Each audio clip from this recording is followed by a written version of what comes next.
Hi, Andrew. It's a huge honor for us to have you here. Thank you so much for joining us in this interview. I'm really pleased to be talking to you, and I'm looking forward to an interesting discussion today. Andrew's goal is to support clients with their revenue growth by helping them to identify and monetize market opportunities. He does this by drawing an extensive experience in telecoms and digital technologies. Most recently, he has focused on IoT and cellular digital verifications. Clients can benefit from his wide-ranging track record with leadership roles in analyst firms and consultancies, including Analysys Mason, Informa, Ovum, and KPMG. Strategy stands for the success of many companies, and you are definitely the expert in that. And I think because this word became so vague, it is important to give a very specific meaning and maybe explaining the process. What does it actually take to build the right strategy? What kind of aspects you consider when you work with clients? Yeah, well, we kind of focus on building competitive advantage, which is an aspect of strategy. And I always think strategy, a lot of people try to make it more complicated than it really is. And I think strategy is about answering three simple questions. Where are we now? Where do we want to be?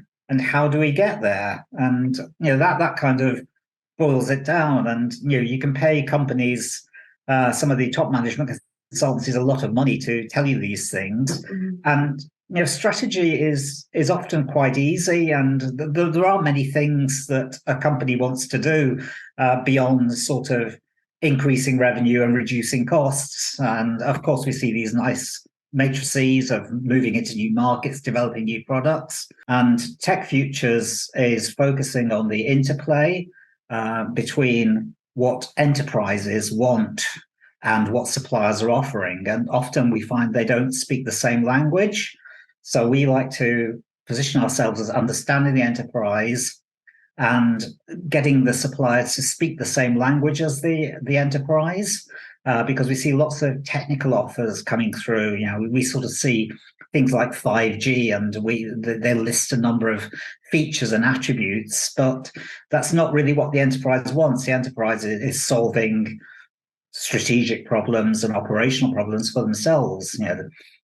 And we do survey work, and what we find out when we're surveying enterprises is there are a number of sort of key drivers in there from a strategic point of view, and those are things like improving the customer experience. That's very high up on what enterprises are looking to do. So telling somebody you'll get lower latency and higher bandwidth doesn't necessarily solve those sort of problems. They're a means to an end, and that comes back to your question of strategy. And I think it's looking at the enterprise strategy and looking at the supplier strategy and bringing those two together. And that's kind of where we sit. And we position ourselves as building competitive advantage.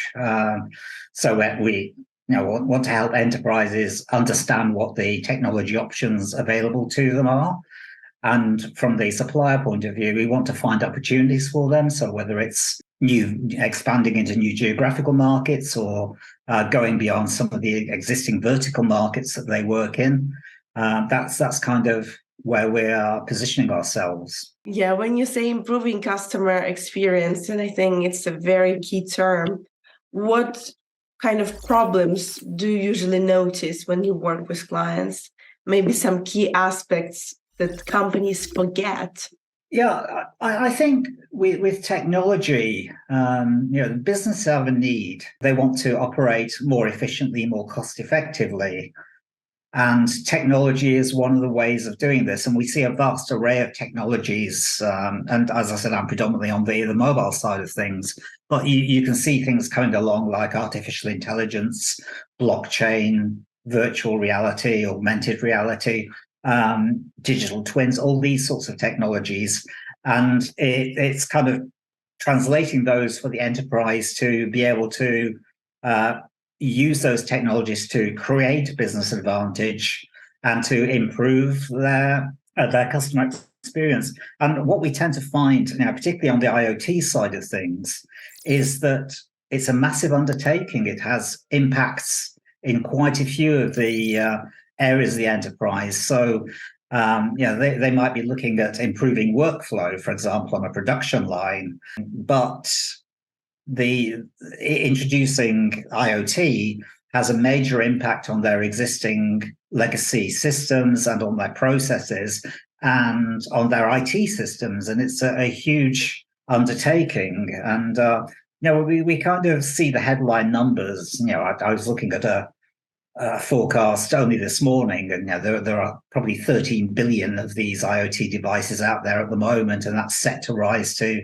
35 billion by 2030, depending on whose forecast you believe. And around 80% of those are consumer applications. So, we all know that our TVs are getting smarter and our fridges are getting smarter and our toasters and kettles are getting smarter. That's sort of termed massive IoT. It's a big market. It's not the same on the enterprise side of things. It's a much longer lead time. So when we speak to enterprises, we've done surveys with the Mobile Ecosystem Forum, and we've looked at people who are already using IoT and people who are planning to use IoT in the next 12 to 24 months. It really is a kind of difficult decision for them in terms of choosing the technology, looking at the barriers to adoption, looking at things like cybersecurity is very, very important. You connect these things to your corporate networks, and it represents a huge risk. So, it's a difficult play for enterprises to enter into this market, and suppliers have their challenges as well. It's an evolving ecosystem, and we've seen, sort of particularly looking at connectivity players, sort of mobile network operators, mobile virtual network operators, that they're seeing real price pressures at the moment, particularly on those consumer applications. And they're not really making money out of those sorts of things because they're putting very cheap contracts out there. And the enterprise side of things is a long build, and the suppliers are having to think very hard about what the barriers to adoption are and how to address those. And there's also a bit of a land grab at the moment. Sort of, who do enterprises want to buy from? Is it the mobile network operator? Is it a hyperscaler like Amazon Web Services, Google, Microsoft, etc.? Is it a systems integrator? And we're seeing lots of kind of confusion in the market and lots of consolidation happening at the moment. Some people pulling out of their IoT businesses, companies acquiring each other. So it's a very sort of dynamic area at the moment. In the next video, Andrew will explain the difference in working with large versus small organizations and describe the most desirable clients.